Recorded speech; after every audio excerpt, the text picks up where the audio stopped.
Our today's guest has enabled more than 1,000 clients to achieve their dreams. With more than 20 years of experience in financial planning, she is on a mission to help the people retire rich. Protecting their family security and ensuring their health is her personal goal. Ladies and gentlemen, please put your hands together to welcome the very experienced financial planner, Lata Shubhakar. Thank you so much for joining me here, Lataji. It's such an honor to have you on our show, and a very warm welcome on behalf of our viewers as well. Thank you so much, Punitha Lakani. Let's get on to the men who are watching our show as well. What is it for the family men here? Lataji, can you tell us? From ancient times, men in India are the breadwinners. They take on the responsibility of shouldering all the responsibility for the family, for the wife, their parents, the children, and it falls on a man's shoulder. The man is the most complicated human machine, and it is the most expensive machine. But unfortunately, in India, we do not insure ourselves. We insure the buildings, the cars, the gadgets, and everything. When it comes to being insured yourself, you shy away from doing it. So, as an architect of financial planning, just like an architect builds his 4 pillars to build his house, we also put the 4 financial pillars. The first pillar is called income protection. Income protection. Yes. Now, income protection is very important. Why? Because if, as a breadwinner, if you are not there, suddenly we have seen life changes happening today, youngsters being snatched away in a blink of an eye, and then the family is left floundering because he has married, he has got a couple of children, he's got retired parents who are dependent on him, and suddenly life comes to a standstill and the level of economic life they lead goes down. Just to make sure that your loved ones do not go through this bad phase, you have to have at least 10 times of your income as a term plan. Term plans are very cheap. When we are insuring a car, and we don't use the money for anything except for paying for the insurance, and only that money comes back when there is an accident for the car. Similarly, a term plan is only in case of eventuality. If you are if you are a 35-year-old, you pay some 20,000 rupees and you get a 1 crore cover. And this 1 crore is going to be invested in safe places or by the family, and they get a decent money. Their roof over the head is not taken away if there is a loan. My first thing, banks are already doing this. When you take a housing loan, they make sure you get a term plan. But banks are giving single premium term plans, which is very, very expensive for you. So instead of taking a single premium term plan, take a regular premium term plan with us, which is a fraction of the money what you'll be paying. And at least you have the peace of mind saying that, okay, God forbid something were to happen to me, my family is not going to lose the lifestyle I'm giving them.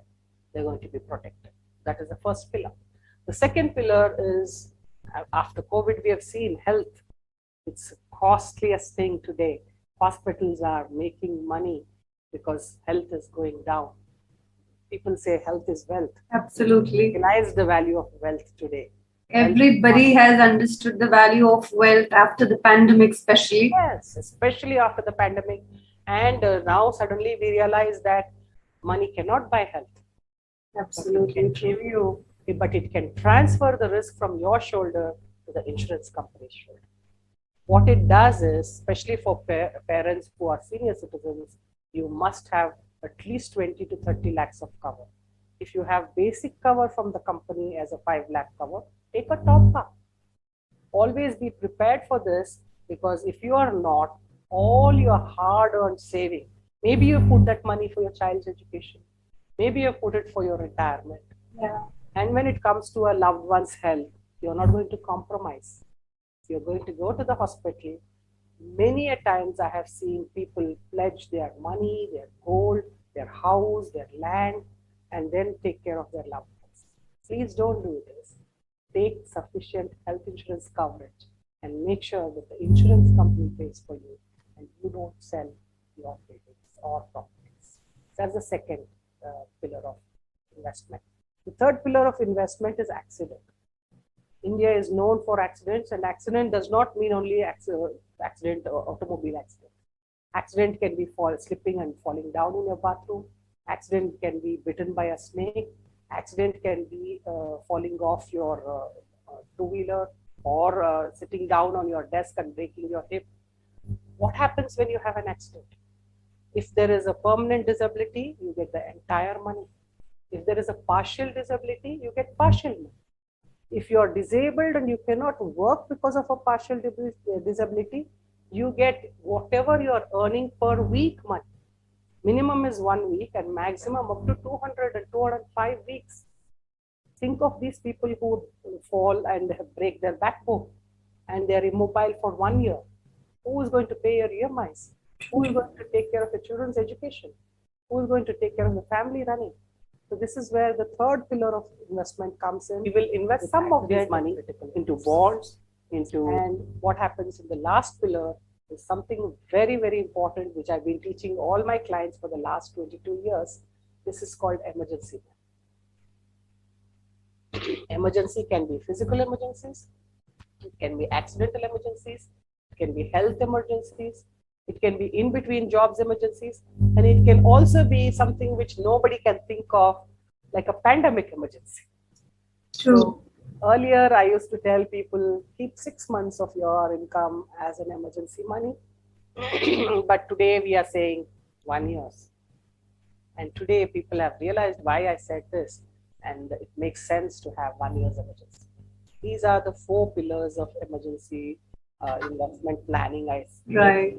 Your foundations will be very strong once these 4 pillars are built. And top of it, then you build all your goals like children's education, daughter's wedding.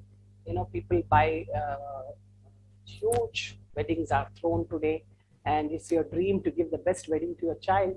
So that is another one. Sending abroad children has become a necessity today. It was a luxury earlier. And sending to the best schools is a necessity today.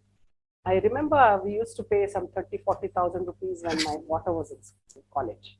But today college fees are anywhere, nursery fees are 2 lakhs. Absolutely. So how are you handling your inflation? This is for the menfolk. What are you going to do about your children's education? And inevitably it falls on the men to take care of these decisions, arrange the finances. Yeah. So the idea is, for men, I usually tell them this.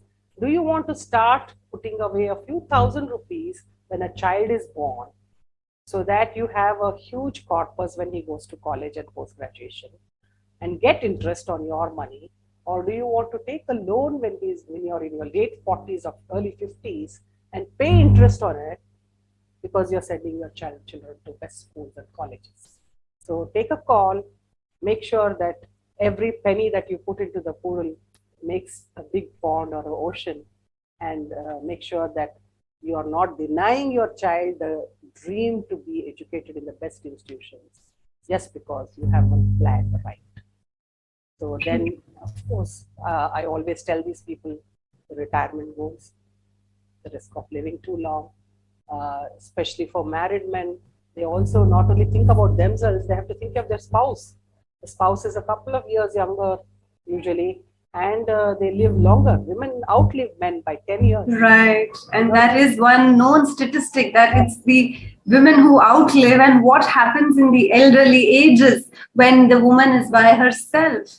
Yes. So not only are you planning for yourself, you're planning for your spouse. Yeah. They live for 10 to 20 years more than you.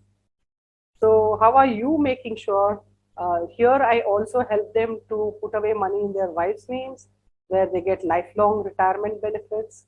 There are some pensions which come to people after you retire, which can be for me and my spouse, both. So these are things which we plan with men to make sure that they're protecting women and their children, and also that's where the Women Protection Act you were talking about. Yes, this is where I talk about taking a plan in your name and registering, especially if you are a businessman. The biggest worry for a businessman is, or anybody for that matter, is that if I am not there, then money and somebody knows that a lady has so much money in her kitty, there are a lot of people who will come and Claim it. claim it. Yeah. Tell you to invest in different places which are not good, or say that you owe me money. So the safest way is to take a policy and register it under Married Women's Property Act. This is an act made by the Indian government, which will be registered with the RBI. And once you do this, then the money comes into the wife's name, either at maturity or in case of death. Except the wife and children, nobody in the country, including the income tax department or the ED, can attach this money. This is the only thing which cannot be attached. And this is where I ask men to take a policy either in their name or wife's name and make sure they protect them and themselves. What a wonderful tip, Lataji. That's so excellent an insight. To all the men listening this, please register your policies under the Women's Protection Act, as Lataji has been telling me, because these kind of information is so lacking and there's nobody to tell us. The government may release these policies, but we don't get to know about all these information in the time of need. Right. Especially, I know of this, Punitha, even chartered accountants, they have read about this, but most of them don't recommend this to their clients. And remember that even if you take a term plan, which is an income protection plan, which I said is 10 times of your income on an average, even this can be registered under Married Women's Property Act. Remember, if some family gets a 5 crore or a 10 crore as a death benefit, what is the lady going to do with this? How is she going to protect it? Yeah. How are you sure this money can't be attached by somebody in the family or in the friend circle or the banks? This is the only way you can protect it. Thank you so much for watching. This video is a part of the series we are doing on financial planning for divorcees and single parents. Please like, subscribe and smash the bell icon so that you are notified when our next video is out. So keep smiling. Signing out here, Punitha Lakhani, Modern Meerabai. See you in the next video.